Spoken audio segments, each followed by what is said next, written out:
as of today, it's not March, February 28th, 2025, Dragon Ball Daima has finally aired its final episode, which is episode 20. Today, I'm going to do something a little different, where I just kind of talk about this. I made a list, I made some bullet points to talk about it.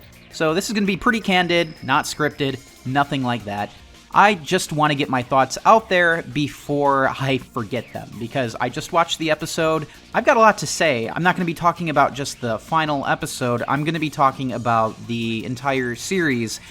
Maybe one day I'll do a full scripted review on Dragon Ball Daima, but this is just my closing thoughts right off the heels of episode 20. So yeah, intro.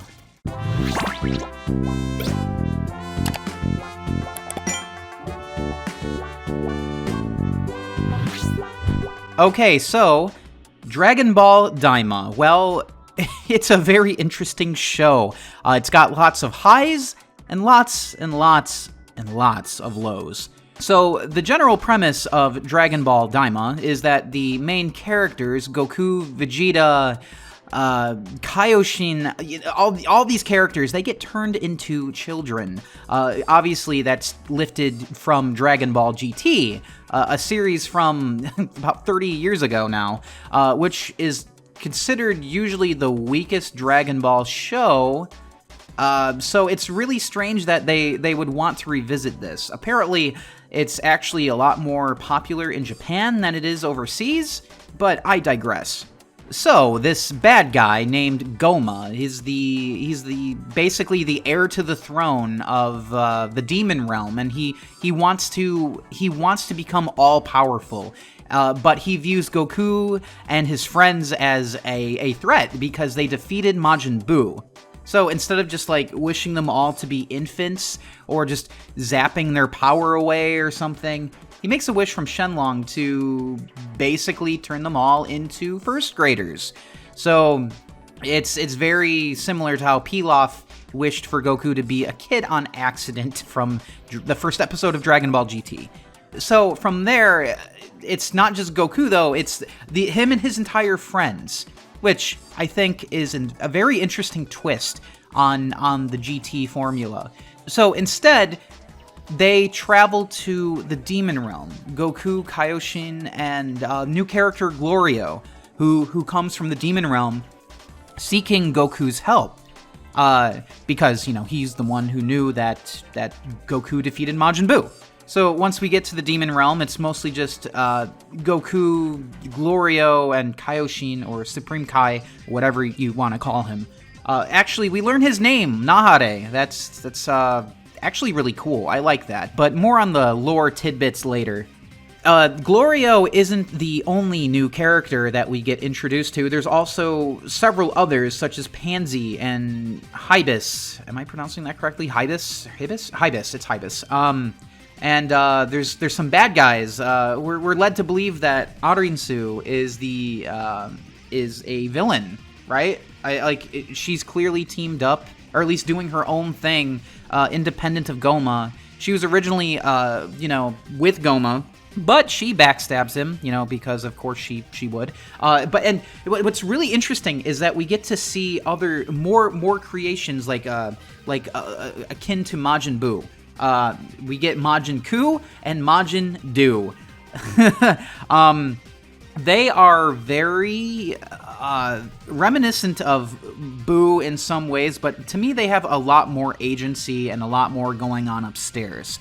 I guess that's what makes them an improvement upon, Buu as a creation. Buu is kind of just his own monster that did his own thing, which was terrifying, actually. As a kid, I was afraid of Buu, just knowing that he could blow up the earth and all that, just without warning.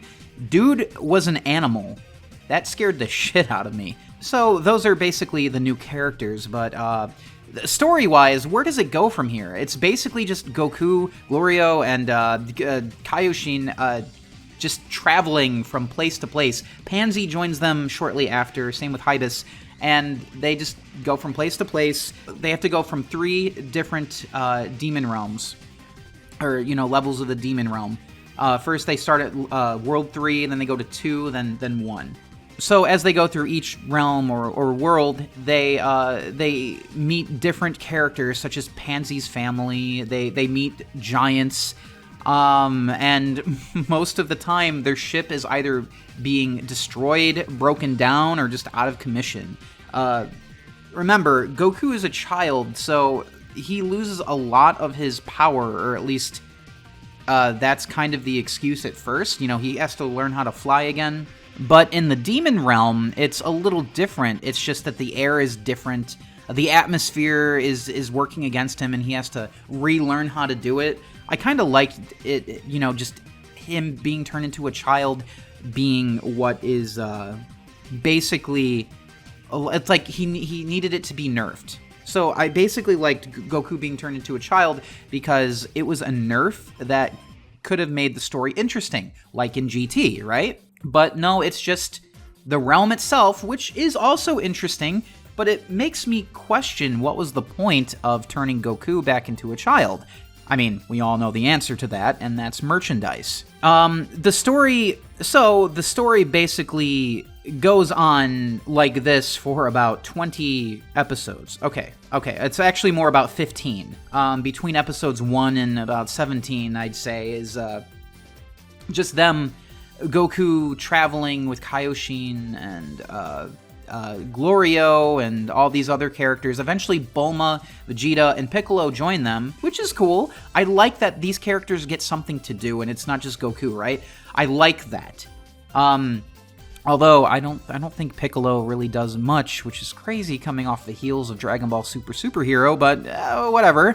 Okay, so things I liked about Dragon Ball Daima is I think Goma, he's got an interesting design. I like his design. But I'll talk about what I don't like afterwards. Okay, let's talk about things I liked about Dragon Ball Daima. Okay, well, the easiest thing about this is that it has Toriyama all over it, and that can be, you know, for the series' benefit, or it, you know, or the series can suffer because of it. Okay, the interesting thing about Daima, everyone's gonna say this, is that it's got consistent art and animation direction and quality. Obviously, it's a clear response to what happened a decade ago with Dragon Ball Super, and sometimes I feel like this can sometimes be an overcorrection. I'm not saying that there's nothing wrong with consistent art and animation, but a lot of Dragon Ball Super, a lot of the frames that people criticized were in-between frames, and if you know anything about animation, in-between frames are often off-model, just to give emphasis on the illusion of motion. So a lot of people would cherry-pick certain frames from Dragon Ball Super and say that the entire show was like that, when that's not true. Sure, there's lots of episodes that have bad art direction, but a lot of it comes from episode 5. Anyway, I'm not trying to talk about Dragon Ball Super. This is all about Daima, and it's amazing art. It's got great art, okay? They didn't have to go that hard with it, but they did. I liked the characters, or at least what the series tried to do with them. I liked that Glorio was aloof. I liked that about him. He was up to something. Kaioshin was up to, you know, he sensed that something was going on, especially when he overheard him on the phone with Arinsu, right? He knew that he was up to something and couldn't be trusted. So I think that was around episode 6 or something. And since then, I was basically just waiting for something to happen with Glorio, some kind of betrayal. So I was invested for that plot point. There were also the bugs, right? We got the healing bugs, the fusion bugs, all those bugs that were being sold in that shop. I really like that the world has all of these little things about it that we don't actually have on Earth and you know, the rest of the universe. And another thing that I like about the show is that it kind of just takes it slowly. And of course, there's other characters. Kaioshin gets to do more. You know, he's actually a great character in the show. I really like him. And Pansy is fun. You know, when the series does use her, she's fun. She's kind of like Bulma, but you know, a little bit more childlike, which is cool. I really like Hibis. He's funny. He's basically the comic relief. I can tell that there's a lot that Toriyama had in his head that he wanted to implement in Dragon Ball Daima. Now, I don't know if we're ever really going to find out just how much of this is Toriyama and the other is Toei, because I know this project started out as a Toei project because they didn't want to work on Dragon Ball Super.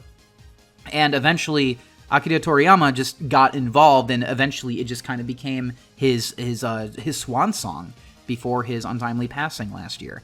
So I want to like the show a lot because of that. But I'm not going to lie to myself. If the show isn't good, or if the show doesn't entertain me, if there's certain things about it that I'm just not feeling, I'm going to stay true to those feelings. I'm a huge fan of the original Dragon Ball. I'm a huge fan of Dragon Ball Z.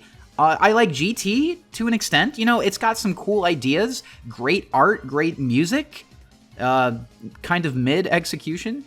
But I really do like Dragon Ball Super as well. I know Dragon Ball Super is a mess. It is a mess. Production-wise, it's a mess. Story-wise, it's a mess. It does a lot that that turns a lot of people off, but I feel like it had that Dragon Ball spirit. Dragon Ball Super took a lot of big steps, I would say, that ultimately helped the franchise. And I think some of its highs are even higher than what was there in the original work from the manga and the original anime. When I say original anime, I mean Dragon Ball and Dragon Ball Z. So, what's my point here? My point is there's a lot about Dragon Ball Daima that I did not really like. And it pains me to say that because I really do want to like it. Because I love these characters. I love this world that Toriyama built. I really want to see them doing more cool, interesting things. But when they are just mostly sitting in a ship, going from point A to point B, and the ship is breaking down or the Dragon Ball is getting stolen, there's a lot of cool, interesting things that that the series can do. But instead, it doesn't really want to commit to doing anything like that, and a lot of it just really feels like it's stalling for time. Like, it has a 20-episode run count, and most of those episodes are them just traveling and dealing with the ship breaking down. And when, like I said, when the Dragon Ball got stolen, it got stolen, which is cool, but they fixed it immediately, like 5 minutes later. And Goku stayed up all night trying to guard the ball, and, he was getting tired, and I thought, while his guard was down, something was going to happen again. Like, the ball was going to get stolen again, and nothing ever happened. The story of Daima does that a lot. It makes me think it's going to do something interesting, and then, unfortunately, it just kind of glosses past it and moves on to the next episode where they're just traveling again, status quo. Even Glorio with his allegiance to Ariansu, which was hinted at about a quarter way through the show, I was waiting for that to eventually have some kind of payoff, like some kind of betrayal, especially since Kaioshin was, he overheard Glorio talking to Ariansu. He thought Glorio was up to something. And unfortunately, just like the rest of Daima, the show doesn't really do anything interesting with that. He just betrays Ariansu, which he could have just done from the beginning. We didn't need us, the audience didn't need to be suspicious of Glorio, right? I don't think he showed any kind of sign of wanting to betray the protagonists. It was just really strange how they set this up and didn't really do anything with it. This is just another example of Daima introducing a really cool concept or idea and not really following through. Or it just always takes the easiest or the safest way out. There's more about it that I don't really like. And basically this just comes down to the pacing. I feel like Dragon Ball Daima could have been a 10-episode show. A lot of the fat could have been cut. A lot of it could have been trimmed. We didn't need it to be 20 episodes if this was the story they were going to tell. I just feel like there's a lot of fluff there, and if I'm going to spend time with these characters, I want to see them doing just something that's worth my time and not just them trying to fix their ship over and over and over again. That's what it felt like. I mean, we got some cool moments, right? Like Goku versus the Tamagami. That was cool, right? Oh, and but what I didn't really like about them was the riddles that came after the Tamagami. What was the point? If every single character, including Majin Buu and Do, and Vegeta, if all of them were going to solve the riddle, what was the point of even including them? It just... I think it would have been really cool to see a character beat the Tamagami just to fail at the riddle. And then someone else had to step in and then do it. You get what I'm saying? It's more of that, of the series introducing something. It's like a Chekhov's gun. They bring attention to something and then don't follow through with it. Like the fusion bugs. Goku and Vegeta never fuse. Goku and Kaioshin never fuse. Nobody fuses. What is the point of even bringing this up? Like, I get that it adds to the world, which is cool, but when you bring stuff up like this, it just makes me feel like there's a lot more that the series could have done, but it chose to just kind of play it safe and just... I get more interesting ideas in my head than what's playing on the screen. And I'm not trying to make this into a rant video, because, like, I still watched all 20 episodes. I watched it every week. I still enjoyed it. I just feel like it could have been a lot better than it turned out to be. If they just fixed the pacing, trimmed it down to about about 10 to 12 episodes, that would have been great. I think that would have made it more cohesive. I think this show really needed that, because it just felt like it was kind of all over the place, even though it wasn't really a big episode count. It just how do we get a 20 episode show? And I'm just like, wow, most of this is just like nothing happening. I'm going to be upfront and honest here as an artist, as somebody who cares about, art quality and all of that. If there isn't anything interesting going on the screen, I don't care how good the art is. If my attention and my interest isn't being, if I'm not engaging with the story, I don't care what I'm looking at. Well, I mean, that's not true. Okay, how do I put this? It feels like most of the time and care for Daima went into its visuals. And by visuals, I mean characters staying on model and the animation being impressive, which is a good thing. But if the story isn't that engaging, I don't care if the art is amazing. If the story for a medium like this is not really holding my attention like the art is, like the art I feel like carries a lot of it. I just feel like there's not a balance here. The art and animation is stronger than the story here. What I like about the story is occasionally they will drop some very interesting lore drops. Like I said earlier about Kaioshin's name being Nahare, like the Namekians being actually part of the demon realm, anything with pointy ears being from the demon realm. And it just made me think, when I originally heard that, I was like, oh wait, when the Saiyans turn into Ozarus, are they, they get pointy ears, are they from the demon realm? Nothing like that is ever brought up. So it just feels like a lot of half measures, and that makes me really sad, because I feel like this could have been the show to really shine in that regard, but they just kind of bring it up and just move on. It's just really strange. We also get a lot of cool moments, such as Vegeta going Super Saiyan 3. I really like the design for Super Saiyan 3 Vegeta. I'm glad Vegeta gets a win. That's awesome. He didn't do the thumb point, so of course he was going to win.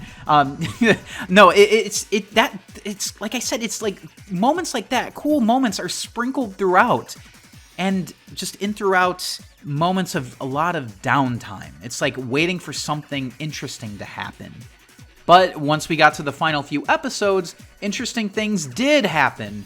We got Goma actually getting the third eye, and he turned into this really big Jiren-looking thing, and, you know, all the characters fought him. He was invincible. Goku got Super Saiyan 4 from Neva, I think. Or at least Neva unlocked his potential? That's what it seemed like, and I was like, okay, we get Super Saiyan 4. How is this going to be addressed at the end so it's cohesive with Dragon Ball Super? You know, the manga for Dragon Ball Super is still ongoing. We just got a movie for Dragon Ball Super less than 3 years ago. Dragon Ball Super has been the face of the series for the past 10 years, and Daima has been said to take place before Super, and that it is apparently canon. Now, I don't really care too much about canon unless they specifically say it's canon. So, this raises a lot of questions. Kaioshin and Kibito defusing is one thing. That was like the big thing. I thought this was taking place after Dragon Ball Super, when, you know, originally, until, like, you know, we learned that this takes place before Super. It's like, okay, I guess Kaioshin and Kibito are going to refuse again, just so they can defuse at the beginning of Dragon Ball Super. Okay, whatever. It's weird, but okay, I'll take it. But Super Saiyan 4, how the fuck is this supposed to fit in with everything that was being built by Toriyama and Toei and Toyotaro the past decade? I don't care how cool it is, because it is cool. I like it. I like the design, like even the big arms. I like the red hair. I like all of it. It is cool. It is aesthetically pleasing. But lore-wise, what the fuck is happening? What is this? I don't understand. It's cool. The fights are cool. But when I try to make sense of the story, it just falls apart. I don't understand what is going on. That's why I would just rather Daima be its own continuity, completely separate of Super. That's how I'm going to treat it. I have to treat it this way, or else I'm gonna focus too much on the contradictions, which unfortunately is it's a side effect of, mid-quills like this. Is that the right term for this? Mid-quills? Like not a sequel, not a prequel, a mid-quill? Yeah, it's a mid-quill. It takes place between Dragon Ball Z and Dragon Ball Super. And that was already a very small amount of time, a small window of time, 10 years in the original manga. And even then, in the original manga, it said that nothing really happened during that time, at least from what I can remember. And Bulma was telling Goku that, she hasn't seen him in 5 years? It's been a couple of years, but I just feel like they're cramming so much into this 10-year window. Super was already pushing it. I feel like Super should have ended a while ago. I was sad when, the anime ended after Tournament of Power. I felt like it had 1 or 2 more arcs left in it, but it's still going. I just want them to move past the end of Z already, so we can stop having all these arbitrary limitations just because it has to be a midquill. They're so scared of moving beyond end of Z because apparently GT fumbled the bag, yet this entire show is one big love letter to GT. I just don't understand. Do you love it or do you hate it, Toei? Do you love or hate GT? Which is it? But anyway, my point is, Super Saiyan 4 doesn't really make any sense to, when you think about what they've been working on the past 10 years. Super Saiyan God, Super Saiyan Blue, what is going on? Ultra Instinct. If they at least came up with some sort of explanation, I know this was a popular thing over on Kanzenshu and maybe Twitter, I don't know. They were basically saying that maybe Super Saiyan 4 can only work in the demon realm, and it could get a new name, such as Super Saiyan Demon or Super Saiyan whatever. Basically, it could have been just a one-time thing. But instead, spoilers here, if you haven't seen episode 20, I'm warning you now, Goku says that he achieved the form after fighting Majin Buu, and he just wasn't sure if he would be able to tap into it. Or at least that's what's implied. What? That doesn't make any sense. And even if that is the case, I'm sorry, but GT did it better. GT did it better because at least the way they tied it into combining Ozaru and Super Saiyan together, and it just tapping into that Saiyan heritage and having Goku go full primal. It was so much better, narrative-wise and presentation-wise. So much better. Sure, Daima has the better animation and better, art quality, consistent art quality, but I think GT did it better. And I hate to say that, because I really wanted to like Daima. But I feel like this just has me scratching my head. Most of the time I'm waiting for something to happen. Something cool does happen, but then there's a contradiction. So I'm scratching my head like, wait, is this supposed to be canon? Because if it's not, then don't say it. Because I don't really care too much about canon. But if you say, hey, this is canon, if you go out of your way to make something canon, that's a problem. Because instead of just focusing on instead of just doing your own thing, which Daima is clearly doing, it's trying to do its own thing, but it's also trying to be canon at the same time. And you can't really have both without having half measures, because you have to keep in mind of everything that happens in Super and at the end of Z. But they just half commit. I just feel like there really wasn't a lot of a care and attention being put into the story for that regard. If they never went out of their way to say this was canon, I wouldn't have an issue with it.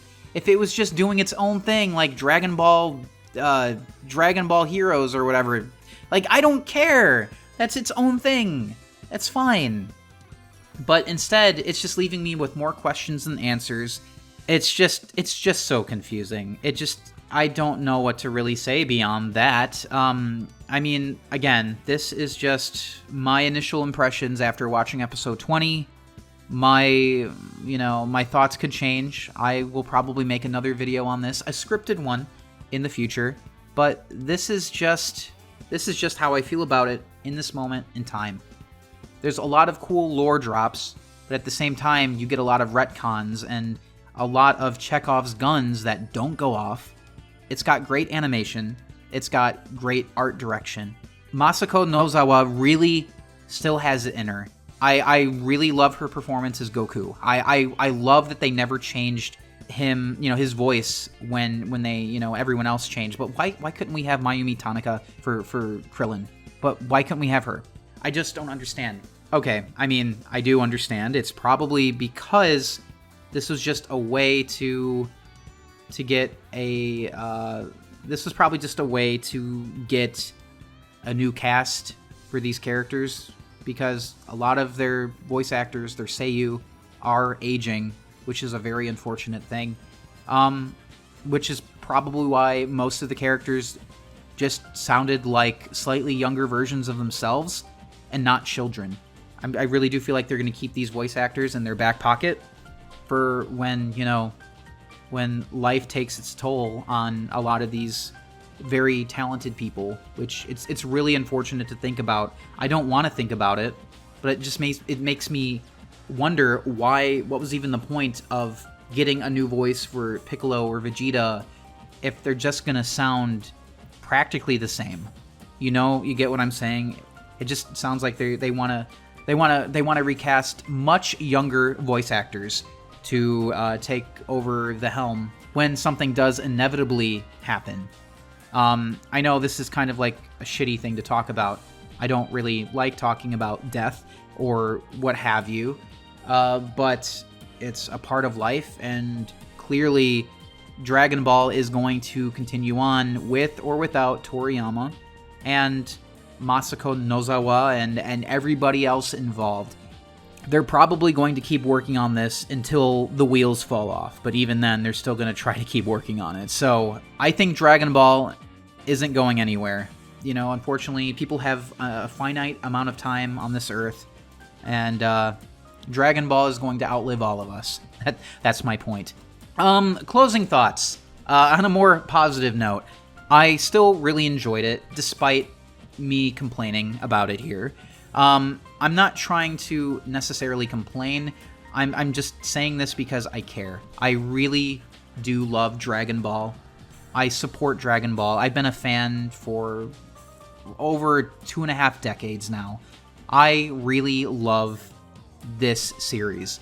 And I want it to be the best it can be because Dragon Ball has created this golden standard of shonen for me. It's the reason why I love One Piece so much. And when it can't live up to its own, when it can't reach the standard that it set all those decades ago, Matana makes me a little disappointed, you know? So, that being said, the series was still fun. It had highs, but it had a lot of lows. But the highs were still worth it. Do I know if I'm going to rewatch this anytime soon? I'll probably give it another watch sometime in the next year or so. Like I said, I want to do a proper review, not just a series reaction off the heels of the final episode. I think that's all I have to really say about Dragon Ball Daima today. What were your thoughts on the series? Did you like it? Did you care about the inconsistencies or things that just went unaddressed? How did you feel about that? What did you think as a whole? Are you going to treat it just as its own separate thing, like I do, or at least I feel like I have to do in order to not focus too much on what's canon and what isn't? Let me know down below in the comments, and I will see you guys next time for my next video. It's going to be a Sonic video. Matana.